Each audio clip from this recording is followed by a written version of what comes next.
Yo,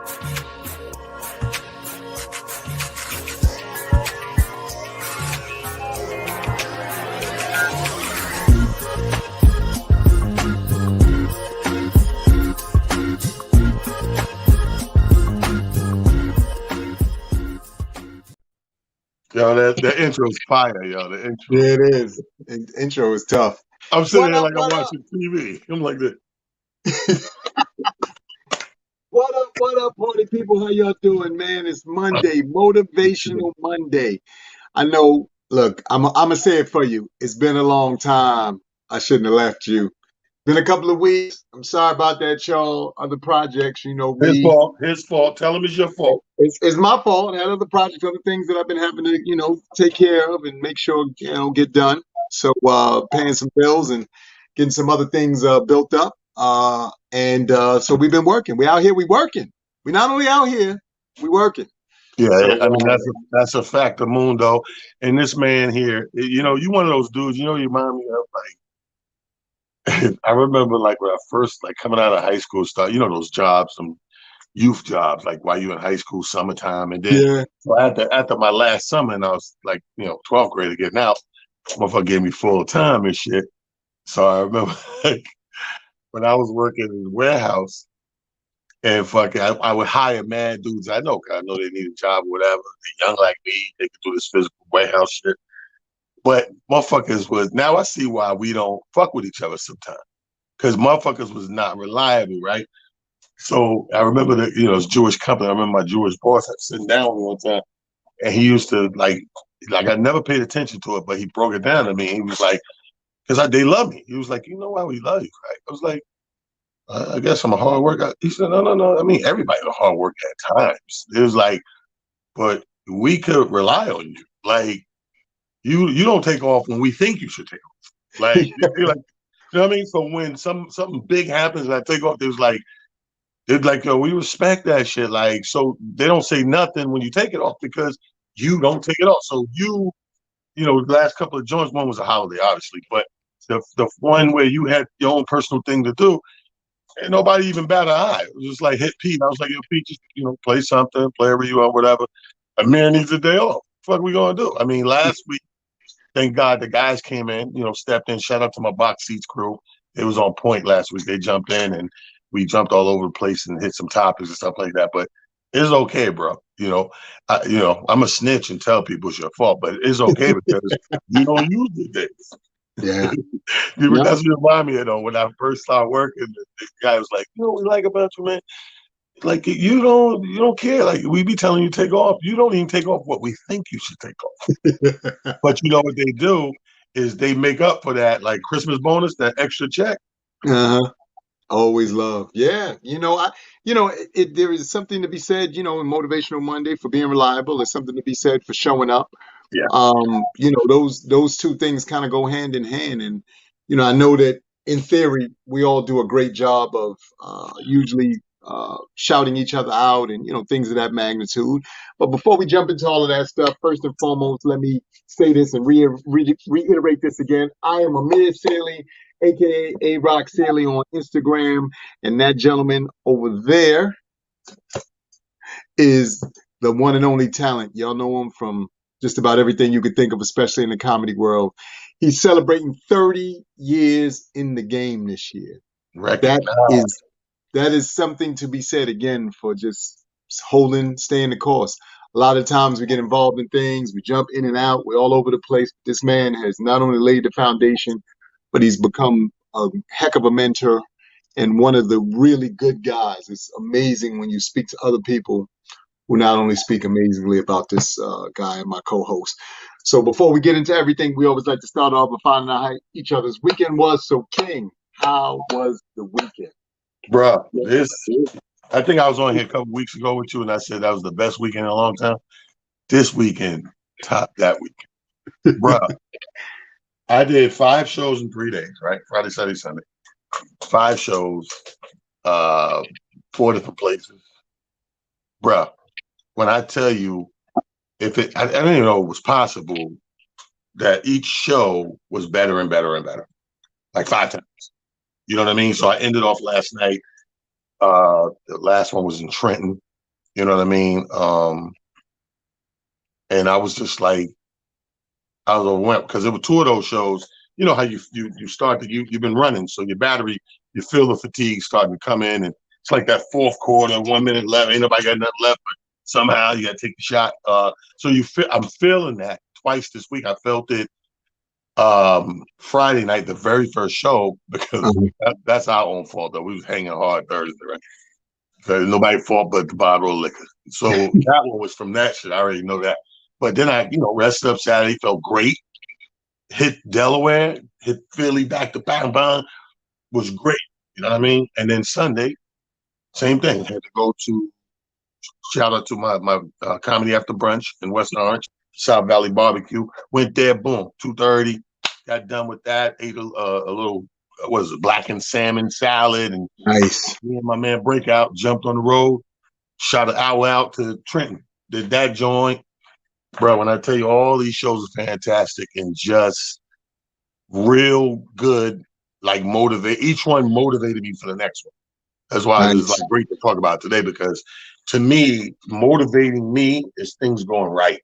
When things go right and is in a natural chemical balance or organic balance, that's the best space to be in, bro. Like I had a Yes. good conversations with people, like, and I found myself really almost like a motivational speaker at times, because you'd be surprised a lot of people are not tapped into themselves. Yes. So when I start talking that shit about how I had to find my personal happy bubble and space, and then when nobody fucking that up and blah blah blah, people was like, "Yo, I gotta get there." I'm like, "How you not? We It, 50, 45, 55. Like, how are you not there now? Like, I can understand when we're young, because when we're young, you just running. You ain't thinking, you running. But when you get older and you open your ear to your brain up and you start paying attention to more shit, how could you not? Like from 35 to me, I don't know what number. I could pick a number for me that uh, I started to fucking wake up and wise up. Zone in. You know Yeah. what I mean? Yeah, and focus. 35 was my number. Like Yeah. 35. Not that I was doing bad, but 35 But was that epiphanic fucking like I'm locked in on everything. You know, that fucking sniper. I'm locked in. yeah. So that was me. I'm motivated by my weekend. How was your weekend, bro?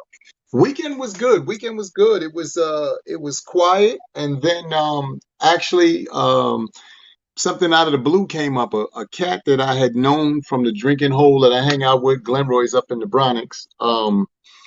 He was getting married this weekend, so we hung out on Thursday, and he was like, "Yo, you gonna come to my wedding?" And I was like, "Bruh, it's last minute.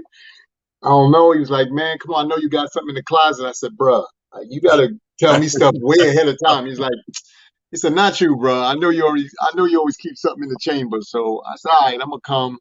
He had a nice early wedding. It was 11 in the morning, so I had to rush up to the Bronx. He ended up getting married. He and his lovely wife got married at a church up in Mount Vernon.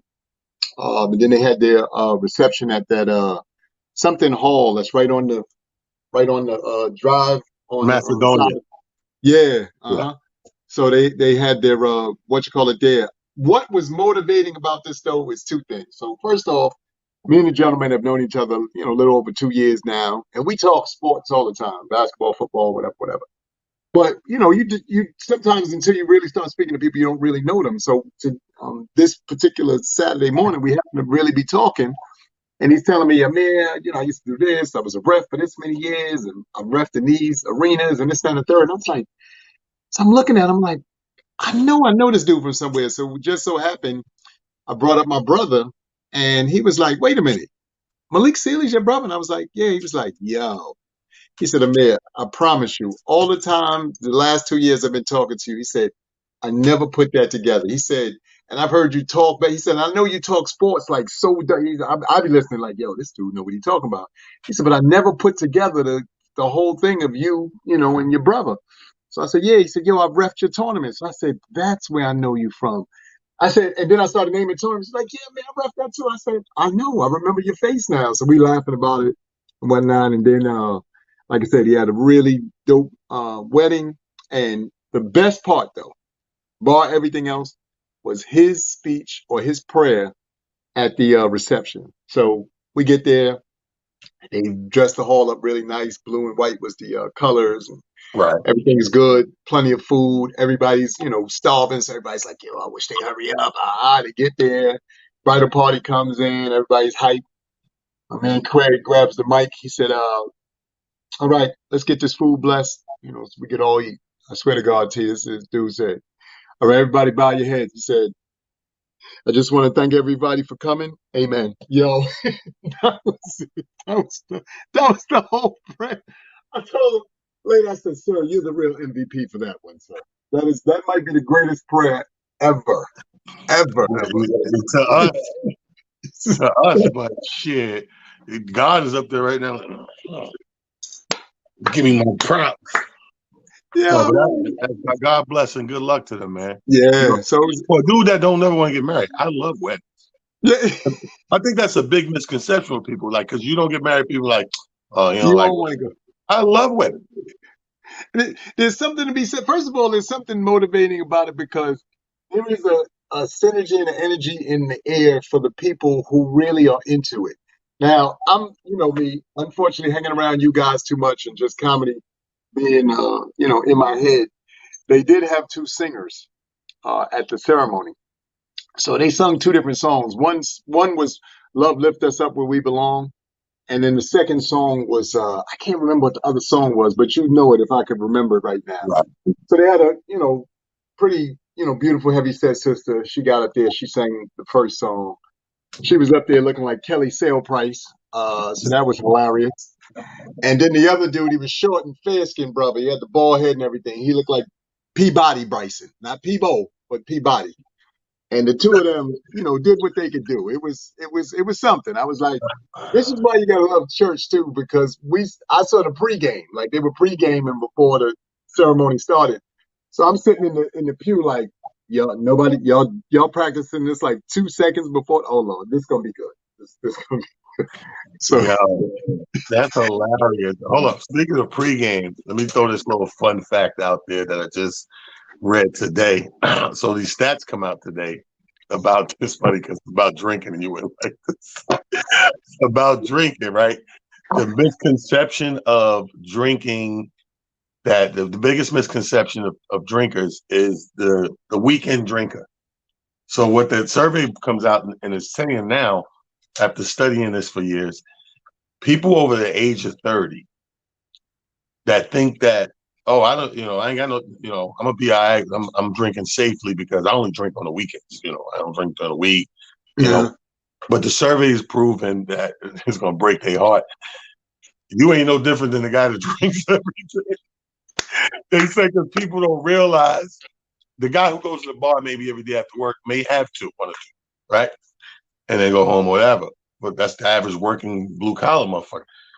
And then they said this the weekend guy who's, oh, I'm just gonna wait for the weekend. And they occasionally are more likely to have known to be drinking for a reason other than just the weekend, like whatever stress, whatever they're going through, whatever. So you going in on Saturday, Friday or Saturday, you're more likely to have 6 to 8 drinks. Wow. And if you multiply that, let's say you drink all 3 days of the weekend, Friday, Saturday, Sunday, Yeah. you've doubled the intake of the guy who do Who it just drink? every day. Like That's this, like that's a big misconception. And they said the statistics show in a good many adults over 30 are binge drinkers for the weekend. So the problem is on the rise, especially among women and adults over 65. Now, the problem on the rise is more people older than that are doing what we call the weekend binge drink. And they're thinking that because it's the weekend and I'm only drinking Friday, that they're better off than the social drink or the occasional drink. wow. Surveys came back, proof is in the pudding, people. Alcohol is alcohol. They don't care. They don't care if you're in a bar Monday, Sunday, Wednesday, Tuesday. It's about the intake. Remember how we say all things in moderation? Moderation is not staying away from it for the first 4 days and then the last three go crazy. That's not moderation. That's rearrangement. Yeah, that's real talk, and that is how people think too. That's what makes it so funny.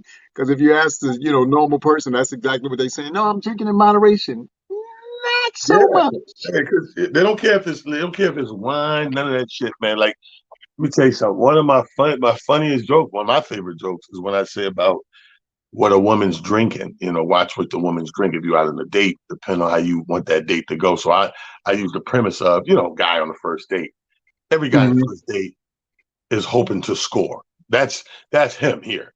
He may not. Ladies, I'm not saying that if you don't, he don't still like you. I'm just saying that's just the guy's wishful thinking. Mentality. Wishful, Yep. fingers crossed. Hopefully she liked me enough to suck this dick up. So anyway, so the guy's thinking that, right?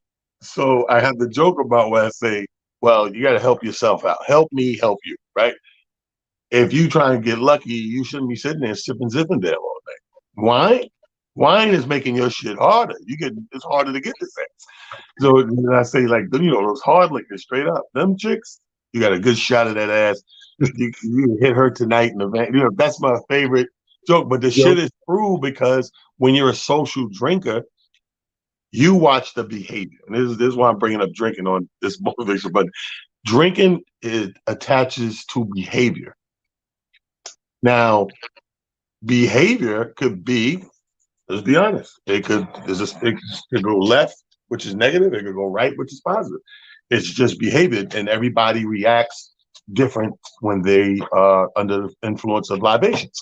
You know, I got friends. I got friends that I don't want to see. I know what drink ticks them off or gets them in a weird mood or whatever, and I don't want to see when they get it. We go, oh man, and we leave early or disassociate because we know we don't like you on that. Back in the day, it was my man Jamal Booker. Never forget Cisco. This nigga loses his fucking mind every time he get that goddamn Cisco. Now I've never tasted Cisco a day in my life, but people say something. Cisco got a reputation. So with this dude, that was out the go-to. We knew to stay away from. So we out. You're young, so when you're young, you don't have the extensive choice of drinks that we do now. Me and you go to the bar right now. Amir, like, I'll have a Casamigo on the rocks, twist the lime, blah, blah. When you're young, you ain't got it like that, man. You got to get fucking drunk or high off of what you can. So you more like, anybody got the Smirnoff? That rum and coke. Let me get a rum and coke. That was And remember it's that? not even, it just say rum. So, you know what I mean? But my thing is like, the same thing goes with motivation. I know, like, see how you're sitting there, end of the day, man, you like just having a sip, whatever. I said to myself today, because I got in like with just enough time to, let the dogs out, feed them real quick, get on box seats, so it's been a run on sentence, as soon as I walked in. But I know me. I know that I motivate my mental or stimulate, whichever way you want to look at it, and my thought process. And when I sip slowly and just socially drinking, and my inhibitions are dropping, this is the noodles spinning faster. Whether it's sitting in the bar and picking up on everything, or whether it's replaying, because the new thing I do now is like a coach of the NBA. After I do a good show, bad show, whatever, as long as I do a show, at some point I'm going to come back and look at the tape up here. I don't even have to look at it again on the actual tape. I go back up here, and I know the parts that I didn't hit the way I wanted to hit. I know the things that I didn't convey the message I really meant to. You know what I mean? You pick it Yeah. apart, and, Hmm. and the same thing for the good stuff. You're like, oh man, I came up with this thing, and I came up with blah blah blah. Like I came up with three things, man, over this weekend that Joe Claire and I were riding in the car sometime, like two or three different occasions, and we were just coming up with shit like, oh man, you put this with that, and when you said that, and we wrote three bits like in the car, just three separate times. It was crazy. But I know that when I sit down and I socially drink, I'm way more productive than I'm gonna be like if we're out and we're just throwing them back and getting shit faced and fucked up. It's your birthday, it's my birthday, it's somebody's birthday. That's the exception to the rule. But just on a social drinking tip, like all things in moderation, this shit made me laugh when the survey came out because I know people that think they better than me drink wise Because because they, no, I don't. I they don't drink during the week. drink And on the and, weekend. I, and to an extent, I'm one of the niggas like I have a problem, and I don't do it for the same reason, but I have a problem just mentally drinking a lot of time during the day. Yeah. Yeah. I gotta be away. I gotta be fully, I don't know, vacated, relaxed. Like I'm not no work, nothing to do. It's just like corn liquor, right? I know for a fact I like corn liquor, but I also know corn liquor is like a liquid edible. Once I drink that shit, I'm stuck. You, You can't ask me to do a goddamn thing important. I'm gonna fuck it up. So I that, stay yeah. motivated and I drink. So women, a lot of women like to calm their nerves with wine, right? And I know women that say that it stimulates the mental and they get to calmly think about things and put certain things in perspective. And they come up with the epiphanies and all that. That's rum for me. Rum is my wine. Rum is Okay. that liquor that I could. That's really the only liquor I think I can. Rum and brandy is the only liquor I will ever drink with some color to it. Gotcha. So I can drink clear rum or dark rum. It doesn't matter. It has the same effect on me. It's just a real mellow wine effect on me, and you get to thinking, and you Yeah. know to thinking. So who knew liquor can be a motivator? Motivating. Yeah. Well, you know what? I mean, again, that's the cool thing about anything and everything in this world. There are things about it that could, like you said, go either way. They can go to motivation or they can go, down a dark path. The choice is yours, to be honest with you. And I think that, as a collective, that's something that we have to probably get a better handle of. Singularly, it is what it is because you got, like you said, you got your friends who, once they get certain alcohol in them, they start Right, acting a right. specific way. They start doing specific things. You're like, oh, wait a minute, we not. This is not what we're gonna do tonight. We're not gonna put ourselves in this kind of position and make things crazy and make ourselves nuts and all that stuff. So I totally agree with you. It's just interesting, like you said, that you find out now that the weekend Like this, drinker is just as much is just as crazy as the weekly drinker, dude. and I'm everybody think is just I'm trying to work on a bit. I don't know how long it's going to take, but I'm in my brain. I'm working on a bit about we don't know. We really don't know shit because yeah. hundreds of things that's been in place for hundreds of years, week by week, we find out it's fucked up. We got to change. But this is what Yo, these people, the powers that be, that were supposed to know that was getting paid the big bucks, and they put all these rules together and tell you don't do this, you need to do that. This shit is half the shit is flipped on its side. The survey that I'm talking about is from the National Institute of Alcohol Abuse and Alcoholism. So they do all the studies, right? And it's funny because another piece that comes out of the study: women are especially sensitive to the effects of alcohol more than men. Alcohol related problems appear sooner and at a lower drinking level than in men. Now, this is from the NIA, the National Institute for Alcohol Abuse. Listen to what they said there. Women are especially sensitive to the effects of alcohol. Alcohol related problems appear sooner and at a lower drinking level than in men. Women are core susceptible to alcohol related brain damage and heart disease than men as well.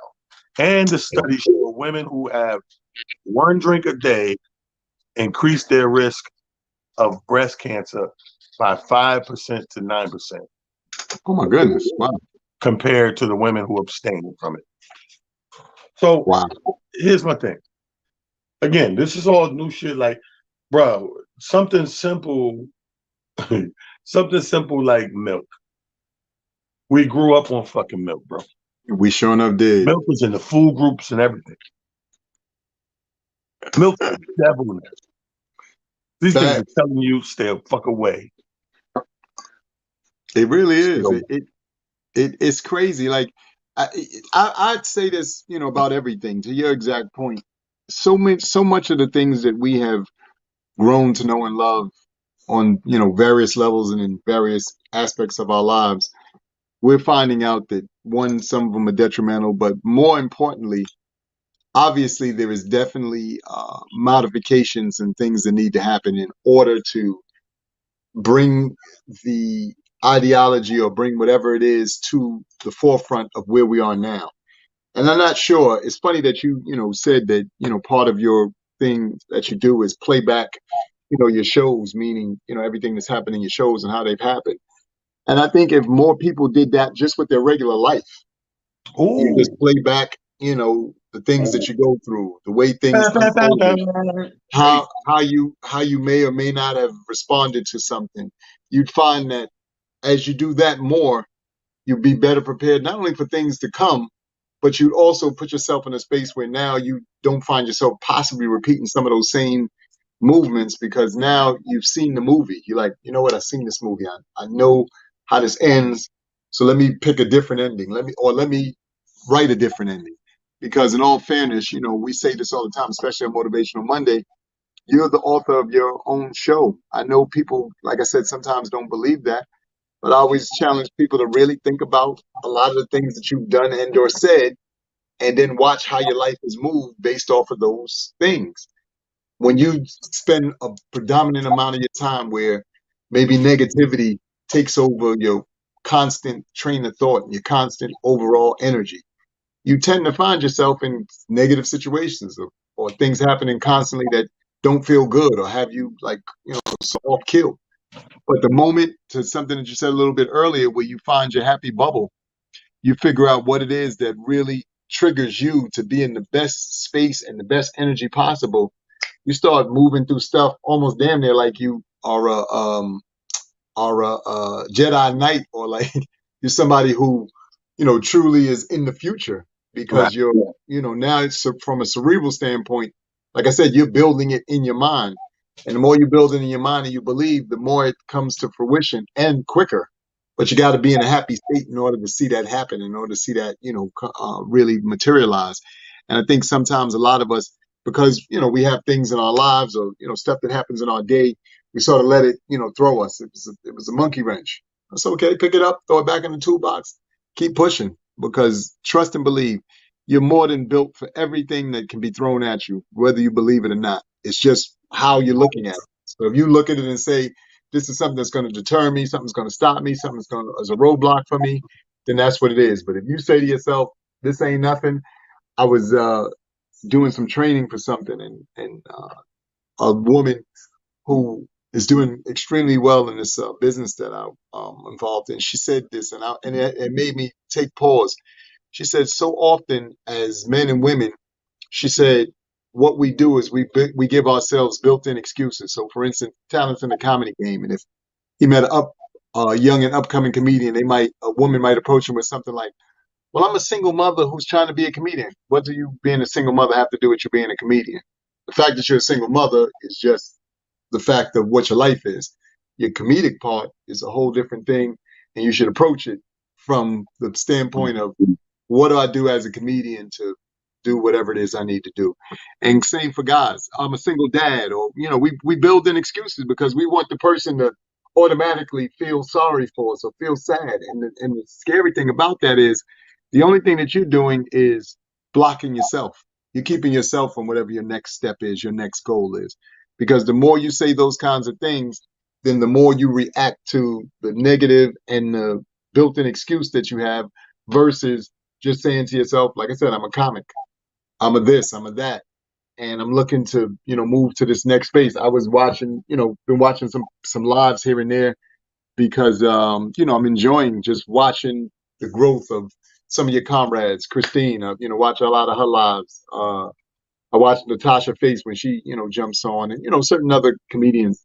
Ted, obviously I tune into his, stuff. But as I watch each and every one of them, I'm always amazed at watching them now, in some real sense, seemingly mentor some other young comic because I see the comic names. I see everybody's got a Rob the comic or Amir Right, said right, the right, comic right. extraordinaire, which I think is dope. You know what I mean? Because if you don't see it and if you're not living and walking it, then how can anybody else do it? Because they can't see it. They don't know what you're trying to do. So I just think that, again, this is the reason why all of these things are so motivating is because you have to see it and believe it first and then walk in it so that the other people can now do the same and also speak to you in that light and in that vein. So I think that's, it's paramount. And especially now in this day and age with everything that's going on in the world, look, you know, what have you got to lose? I'm seeing so many people who through TikTok and Facebook, the Facebook, whatever, they really have followings now, which is dope. So Yeah, everybody do your thing, whatever it is. you're building a community. I mean, Yeah. look at what we've done. For instance, like when Sharonda passed and we went there, you have people there's there that never had to that met her in person or whatever, and were just friends on this community, this virtual community, if you will, of positivity and trying to create that positive circle and community. Shout out to Box Seats, my guys on Box Seats today. If you missed it, Dave the Business Bully, Mike Sean, Rodney Perry was out today, but Frank was in there. Frank Holder was in there, Fig Man, and myself. And they brought up because I forgot we were talking about movies for a second, and they brought up the movie on Netflix right now, Hustle. Okay. Hmm. I do recommend it for people to see. Very motivating. Okay. Um, I have to and check it out. they did a great job from the storyline to the message in there of the hustle. Like you got to believe in yourself. One thing this guy did, and this is hard for people, you have to believe in yourself. When I talk about that happy bubble, it's just not being in a place of being happy, it's being in a place of being content. And there's a difference. We can get happy momentarily anytime. But when nobody's around, the sound is off, the TV's muted, the lights are off or whatever, just you, God, and the birds or the moon out there. And then how do you feel? Do you feel content? Because it's not a moment of happy. Happy is a description of a certain feeling like that comes and goes, whatever. But content is the overall happiness because you're content. You feel like, okay, I'm in a space that I want to be in. I work very hard to get into this space. You know what I'm saying? So that movie, Hustle, is the storyline so dope that there's a few things in there to show you people who have this growing aspiration to be whatever it is they want to be, and they're willing to do whatever the fuck they got to do to get there to the point of like how many of you motherfuckers I related to it because uh Adam Sandler's a scout for the Sixers, and the father who owns the team believes in him, makes him assistant coach. He's a scout. So to be the scouts don't want to do that job. They do that Yeah. job to get another job. Most scouts, they do scouting to get another position because as you get older, you're on the road, you miss, you got a family, you're fucked, blah, blah, blah. You always eating fucked up food. They would much rather be sitting in office on phone calls, making that same couple hundred grand or whatever. So his goals and aspirations was that the father recognized that, made him that, but then as soon as he made him that, within a day or two, he dies. So the son, who's an asshole, wants him to go back. Nah, they go back to the scout, man, find us some people. He's like, dude, I don't want to do that shit. So he had to get to a point where to get what he really wanted to be, he wanted to coach. To be that, he had to look this motherfucker in the face at some point and say, man, fuck you. Fuck this job. I quit. I don't need the shit. You know what I'm saying? And that's hard to do. Not that every time you go do something else, when you leave this thing, it don't have to end abruptly or negative or anything like that. When I left my job, there was nothing negative about it. I just knew I had to make a physical decision because I couldn't physically keep both things up. The hours I kept to get up to go to work to the regular job, and in the comedy, they caught up. It only took one fucking year for it to catch up and bang into you like, nigga, you one person. Which one you gonna do? Yeah. Yeah. So I didn't go in there and curse my boss out. And it was great to me for the years I was there. So I regret to inform you, I feel in my gut, this is my calling and I have to follow it. I feel like God put this shit on the porch. Like, you know what I mean? The old baby on the porch in the basket.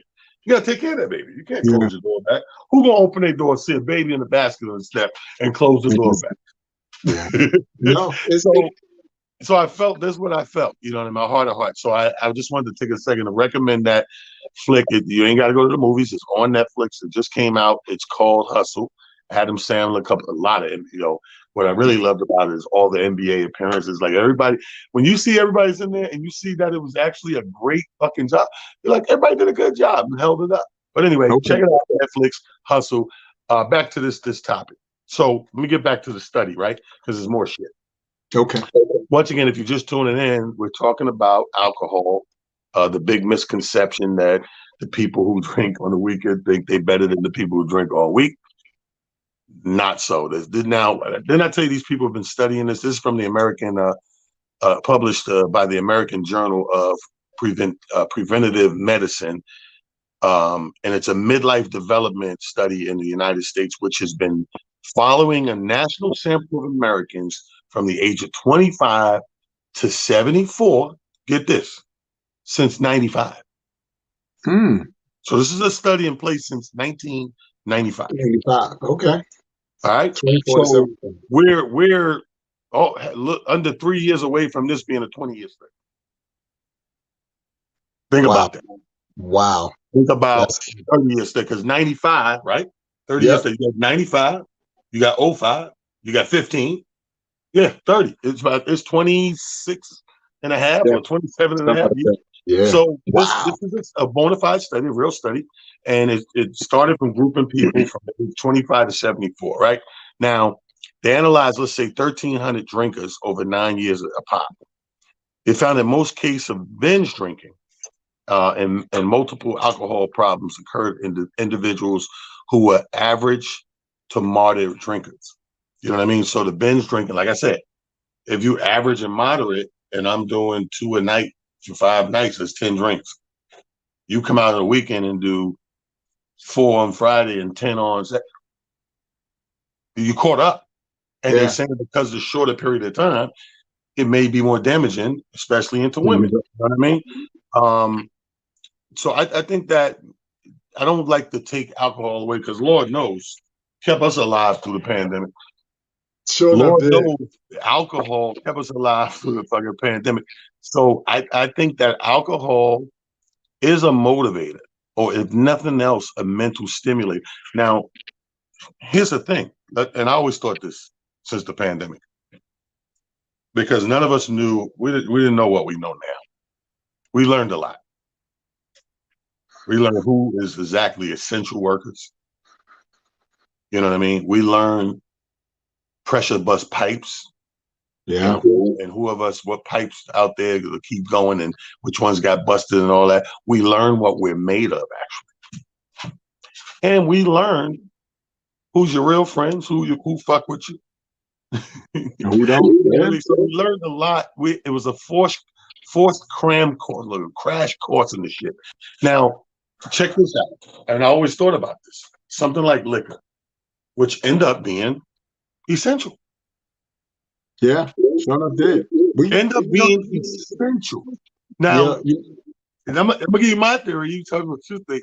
I'm thinking this. I think that, like I said, I take my rum for instance, how it mellows me out. Like liquor, if you got an angry mob and they get drunk, it kind of half the time soothes the savage beast, if you will. So this is a big thing that most people that was alive, never been through, are thinking it's the end of the world in the beginning. Oh, they losing their mind. They about to fall, rip unstable, and your governors and your senators and your president, everybody say, you know what?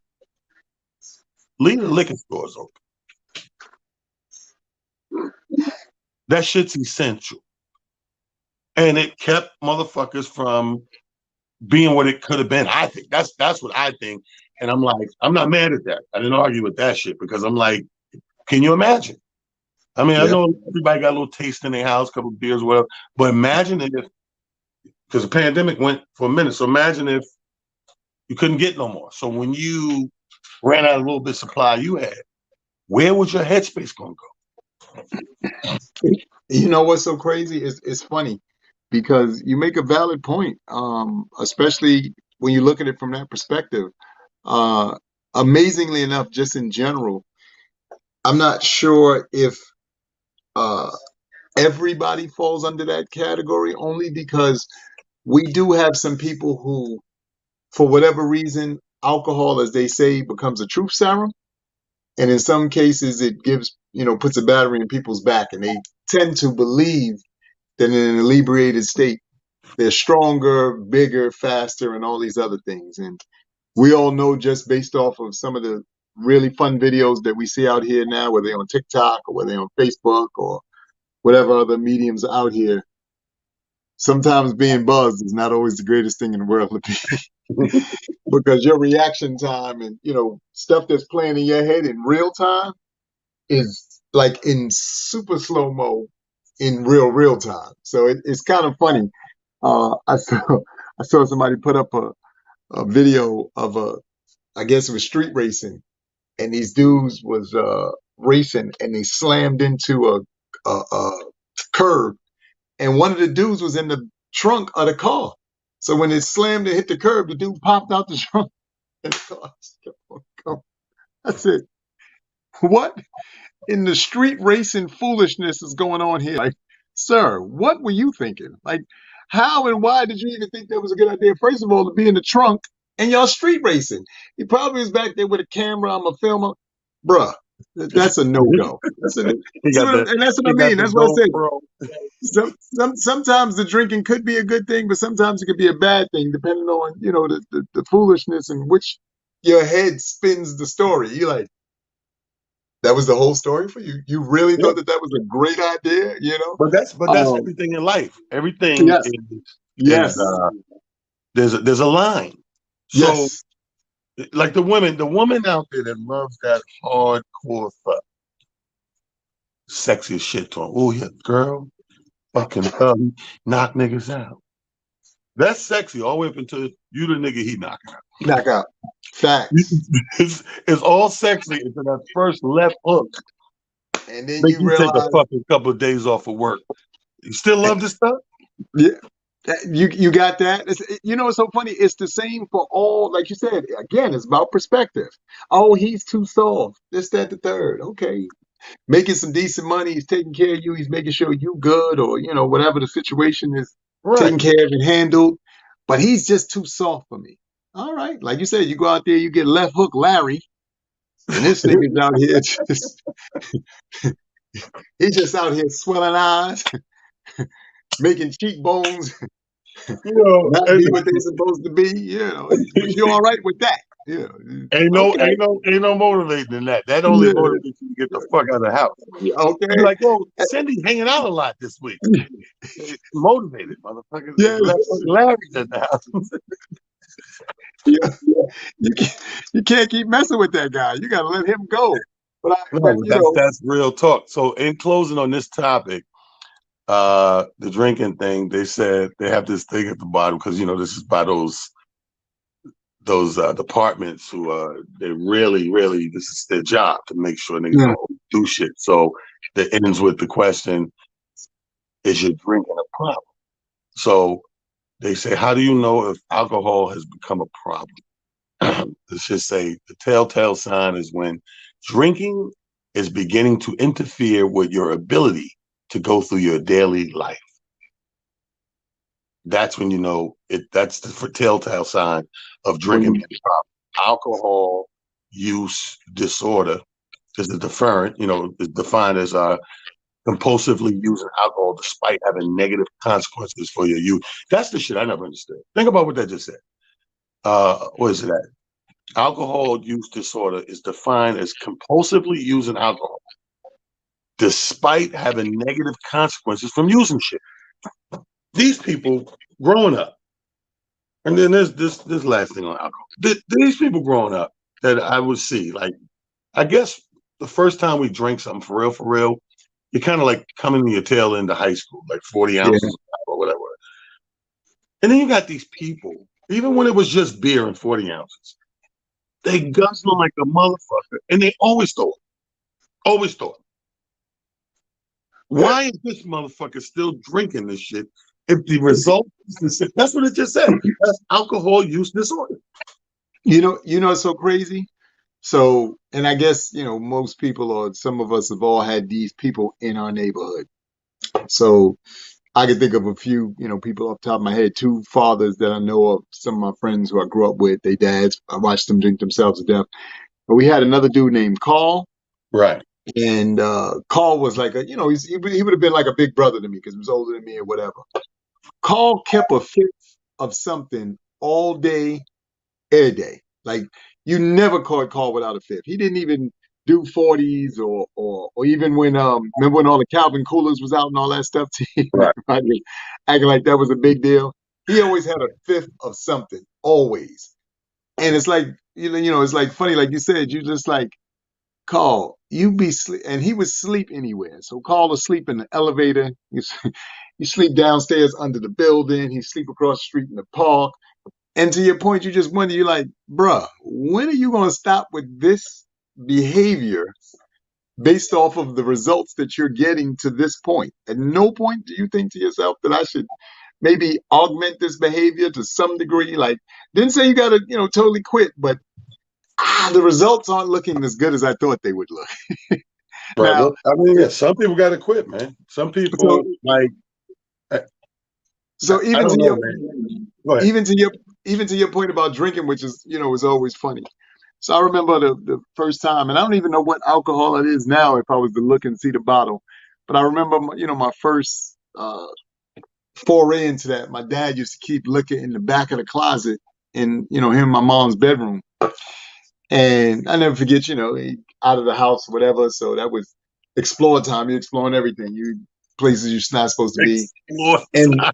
and the bottle and the bottle of the liquor was clear. And I just remember as a kid, you open it and it smells so strong. You're like, what the heck is this? And how and why would people drink this?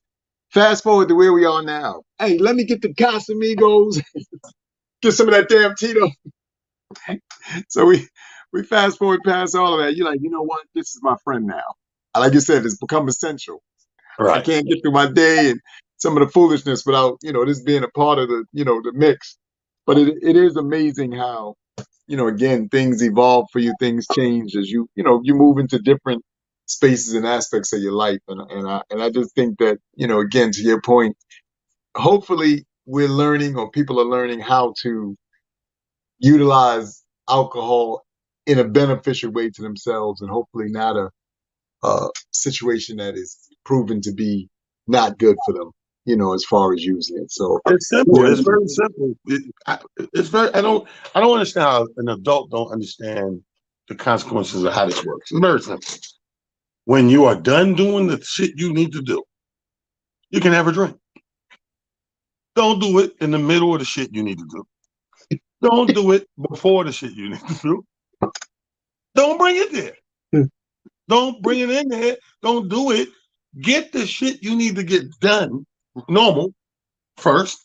And then when you clock out and take that break and say, you know what? Whew, I got it done today. It was a busy day, whatever, or I'm tired, or they wore me out today. We'll get a beer and we'll get a drink. That's what it's for, man. It's like if once you become like I know what it said on here about problems, but in my experience, and it's bad because I shouldn't know what I know, but in my experience, when you become that guy or girl in the bar or the club, and you're just throwing them back, and you're just trying to drown whatever the fuck is bothering you, whatever got you down, whatever got you stressed out, whatever your depression anchor is, whatever it is, you're just doing that to soak it and drown it. That's who you don't want to be. You know what I mean? yeah, The liquor should be a thing that you get around sporadically or, methodically. And by the time I get in front of a beer and a drink, the hair's down pretty much. You know what I mean? I'm down, I'm off. And even if I'm working, like obviously people got a different kind of job than you, but when I'm working and I want to drink, even then I'm strategically sipping. doing, yeah, For another night when I told you, we on the post and I got the bottle. When I got the yeah, bottle, it was because I knew I wasn't working. So once I knew, I'm like everybody else, my hair down. Let's get a bottle. Let's go. Fuck it. I yeah, don't give a fuck. Let's stagger off this bitch. You know what I mean? But that's how. But that's being responsibly. I know they have a little yeah, disclaimer on TV when you see, drink responsibly. But that's some real shit. Like you should drink responsibly. Like you don't have. Here's another thing about social drinkers versus the binger or the bar guy. There is no rule book that say anybody got to keep drinking yeah, till you yeah. fucking obliterate it. There is no fucking rule book. I don't know where people get this shit from. Like we be drinking, and somebody gets just shit thing. What is it? White girl wasted? You know what I'm saying? Like why? Yeah, You I know, don't understand. if you don't get too fucked up, maybe we go to the diner after Or the grilled I cheese. don't understand. I don't understand that either, T. I'm like, and especially now, like you said, I understood it. When you're young, we've all had to hug the porcelain, God, and be like, "Yeah, I'm never gonna do this again. I swear, God, just let me get through this." Yeah, you, you, you sending out all kind of prayers. Yeah, look, I'm sorry. I didn't know it's gonna end like this. All of that. How Then, many times do you then think God heard this? Yeah, Like yeah, okay. And yo, then you got to think about to your exact point. Imagine how funny it is for him. He's sitting up there like, he got a mute button. He got a mute button. Mute this shit. Never they come through. Praise God. Fuck yeah, it's hilarious. Yeah. And we've all been there, like and multiple times, especially in your youth. It gets to a point that you just be like, but like I said, now even for birthday celebrations, people are like, yo, you gotta get happy. No, I don't. I just need to get to nice, and then I'm good. I don't know what rule book y'all are reading from, but that one y'all need to update it. Apparently, nobody's updated this rule book. You you still looking at the joint when you in your 20s. I'm first of all, I'm not in my 20s. Let's just keep it 1,000. And I don't know about you. I know me personally. The funny thing for me now is I'm somewhere between a 2 and 4 drink minimum anyway. To be honest with you, just in general. So when people start getting to the fifth and sixth drink, I'll be like, "What are we doing this for again? Like, what's the purpose? What are we that. doing?" Like, I'm good. I trust and believe. I'm a stagger out of here as cool as I can, and I'm trying to make that not look too crazy. The drinking hole that I told you about, they was telling me. So Friday I was supposed to go, I didn't go. So they was like, "Man, you missed it." I said, "What happened?" They said, "Because they have teachers who come like every Thursday and Friday. There's a school around there. All these teachers come, and the teachers being there getting hammered. To you. And the funny thing about it is, until you started doing the joke about Man being, a genius, I never really thought about it because I always just thought to myself, like, teachers got a, pretty simple thing. They go, they teach the kids, whatever. But these teachers are stressed. So Yeah. apparently it was two, a Spanish young lady and a sister. And whatever happened, they also, sexing each other, whatever. Long story short, though, the stout Spanish sister was telling the Slim's black sister, I will rock that world. So the Slim sister was like, she's just keeping it calm. So they going at each other, whatever. They step outside and they drag the Spanish young lady back inside, like, stop, whatever, whatever. She's like, nah, get off me. So the dude who's the bouncer for the space, he had her. He picked her up. She bit him. He said, all right, let her go. She goes outside. They said the Slim sister squared up. She hit her with a, she hit her, what was the dude that fought the other night? What's the little short dude that fought the other night, T? I forgot the name. I know you're talking about. Javante. She hit it with the Javante Davis. Boom! They said this chick fell back. She jumped on top of it and just like boop, boop, boop, boop, boop, boop, boop, boop. They said, yo, when they was telling me the story, this Craig, the dude who got married, he said 10 minutes later, he said, yo, you had to see her walking back into the bar, calm as hell. He said, yo, she beat the drunk out of her. Yo, when I tell you I couldn't stop laughing, I couldn't stop. Yo. I told him, I said, that's the greatest story ever. He said, the slim chick, because they said they thought this chick was going to get her because she was acting all irate and all this stuff. So the sister was kind of like, go ahead, like, go ahead. She got outside. She said, she hit it with the Devontae Davis. Boom! She just fell down. She jumped up. Boom, boom, boom, boom, boom, boom, boom, boom. So she got up. She said, 10 minutes later. You know how they say that on the TikToks, 10 minutes later. So she came walking back in all calm, brushing her hair back. And why is she still in there? Like, Yeah, yo, T, that was the thing. They said, first of all, how did you do all of that, bite somebody, act all irate, only to get your ass whipped? You were supposed to leave immediately after that. Don't even go back in that, there. Here, yo, show my that's face off. in the comedy world. When a comic goes on stage and bombs or get booed, like we all just expect them to go home. No, who's hanging out in that crowd? Like, what do I have to gain to hang out? Y'all just booed me, right? Why would I hang out here? They already, you obviously don't like me. You're so pissed at me, you booed me. So I'm not fucking hanging here, man. I'm going to another bar, think about where I went wrong. Like I said, do my little coach check on my set. Fuck did I go wrong? Because they laughed at hello. Did it downhill. I 10, had them 10. at hello, and then damn. But that's some real shit. I don't know why she back in the goddamn bar. Yo, when I tell you that, yo, they had me crying with that. He said, I mean, all I heard was two things. He said, when she hit it with that left, all we thought was, oh no, oh no, oh no. He said, but then when she fell, so the slim chick jumped on top of her, boop, boop, boop, boop, boop, boop. He Yo, got son. up. He said, yo, she beat the drunk out of her. She said that chick came back in so humble, brushing her hair back. I said, yo, that is. I said, I'm sorry. I really am Yeah. sorry I missed that. I said, I 'cause wish that, I was there because I root for the underdog all the time. So the rah rah people, all right, they need to get what the fuck they deserve. Cut that shit, yo. Like yeah. now, rah rah, fuck, give a fuck. I always love to see that nigga get fucked up. Give a fuck everybody up.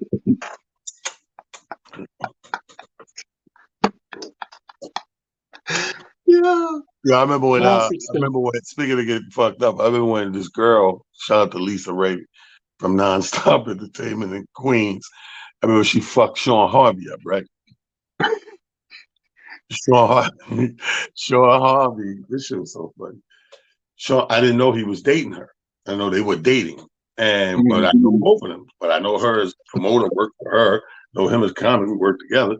So I'm just, I think it's just us in the middle who know each other. But I don't know these niggas dating. So apparently, she thought it was more than what he thought it was. So he had a show in Long Island with me. Shows up with some new girl he dating. Lisa shows up with her friend, like, because she see the flyer. Oh, it's a show. She shows up. So she goes, she's looking at him, and he, being a little funny, this and whatever. And she recognizes a little chick on the side, tap her girlfriend, like, yeah, this motherfucker. It was this bitch, blah, blah, blah, right? Funniest shit in the world. So, long story short, when he get off the stage, she said, let me talk to you outside. Go outside, you hear some ruckus, some shit, security, whatever. I'm not, so I don't get the whole shit. Man, she come back in, her girlfriend, they go to the bar, they drink, and he come back in all disheveled and shit. Fuck. I said, you know what? No, come on. We out of here. This bitch tripping. Fuck this bitch. Security had to break us up. She tried to get fly outside. She don't talk. Get in the car, leave. So I'm in my car on speaker with this nigga, and I'm like, I said, what happened? He said, yeah, man, go out there. She talking about come outside. We talking, and bitch, she get upset because I'm with a bitch. Smack me. I said, whoa. So I said, let me call her because Lisa can't be doing this. She should know better. She a promoter. You can't be coming to the common room smacking the comedians, right? I said, I'm gonna call. I'll call you back. I call on my speakerphone. I say, hey, Lisa, hey, what's up, Tom? Good show tonight. I said, yeah, man, fuck all that. Listen, Lisa, you know better than that. You can't be coming to the comedy. You're a comedy promoter. You can't come to the comedy show and smack the comedians. He said, smack him. I said, you smack Sean Harvey. He told me, she said, smack him. I two-piece that nigga.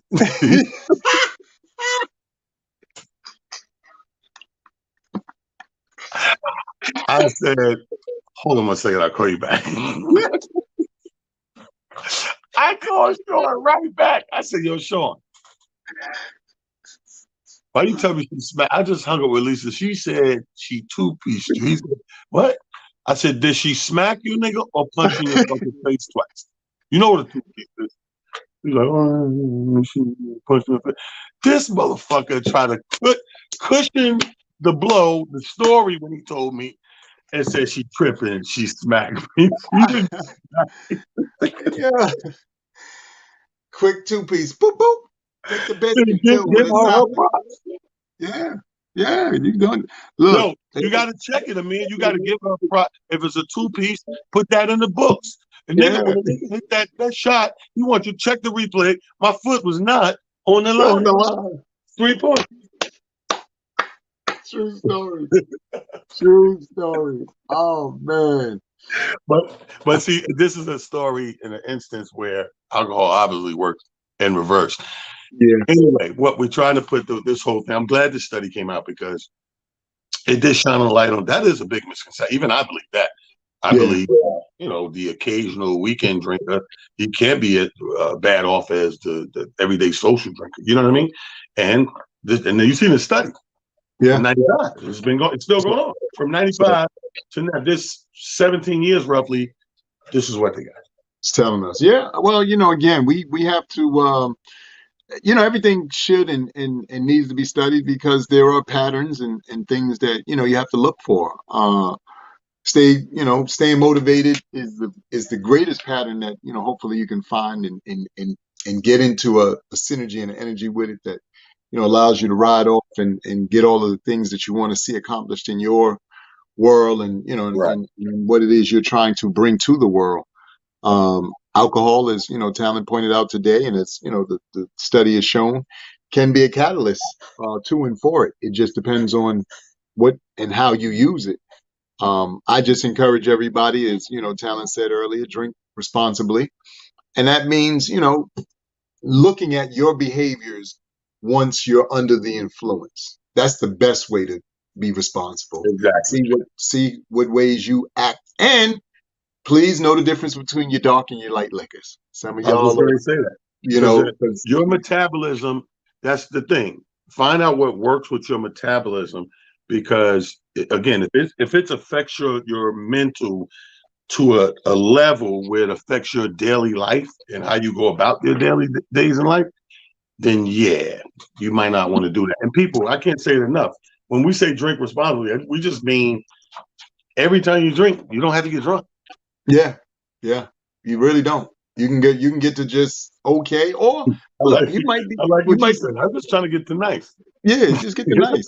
That's a good place to be. Trust and believe. It doesn't go too far left. You like all right. I feel nice. I'm good. I don't need more than this. And look, please do yourselves a favor too. Be okay with telling people no. It's okay. They, you peer pressure. You too old for that. You too old for peer pressure. I be crying when I see people fall into peer pressure. Yo, son, we too old for that. Stop it. Y'all know better. Way too old. We will. I'm just gonna wrap this up and say, as always, it's Motivational Monday. Let's kick this week off right. Everybody enjoy. I know summertime is kind of almost in full effect, I guess, or whatever. We Oh, can't it's, tell it's what this on. It's weather's on. doing. It's on. Okay. So everybody enjoy, drink responsibly, check up on one another.